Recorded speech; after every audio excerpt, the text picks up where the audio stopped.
think we came up with the name about a year or so after we got married. But the name actually comes from a verse in the Bible, from the book of John, chapter 3, verse 8. And it says, "The wind blows where it wills, and you hear the sound.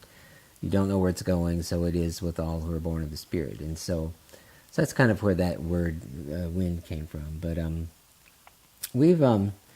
I think we've recorded 10 albums, and maybe 10 albums, and then there's an 11th album that's a compilation instrumental album, and we just play wherever we can.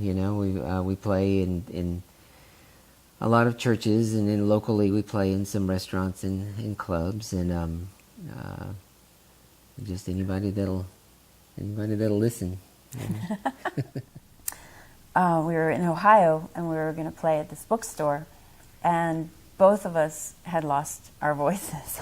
Had laryngitis. So I think it was a really bad pollen, one of those bad seasons.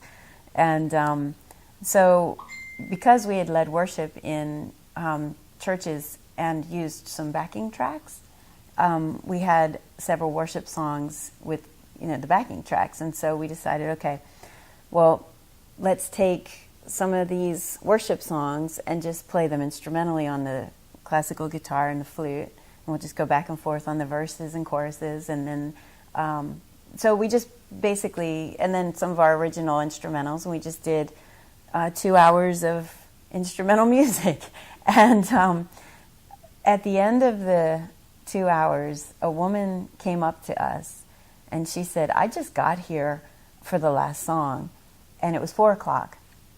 And she said, "I was laying in bed. I was depressed all day." And she said, "I finally dragged myself out of bed, got dressed, and came here." And she said, "When I walked in the doors and I heard this music, it just fell off of me. That depression just fell off of me." Mm-hmm. And we were just like, wow, that's God. That's exactly what we were hoping for. Mm-hmm. Yeah.